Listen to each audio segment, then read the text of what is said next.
Alright, we got a real short little video for you guys today. I'm going to be cutting open this Malawi agate. And the reason I'm doing this for a whole video for this one is I want to show you guys these windows on this one. This one's got some really good looking windows. You can see the orange in there. So I think this one's going to have some really nice banding, hopefully some really nice colors. So let's go ahead and get to cutting. See what's inside this thing.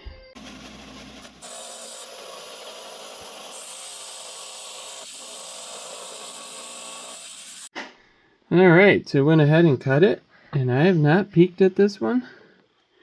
So let's go ahead and see what's inside of it. Ooh, I see bands. I see color. I see quartz. Oh, it's a geode. Oh, awesome. That is so pretty. Got purple and red.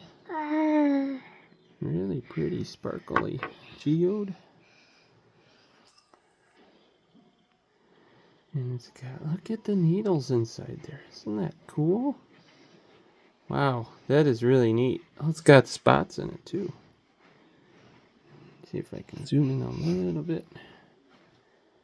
A couple flow channels in there. Look at that eye, like half an eye right there at the top. That's such a cool agate. Such a beautiful Malawi agate. I hope you guys like this, and we'll see you guys on the next one.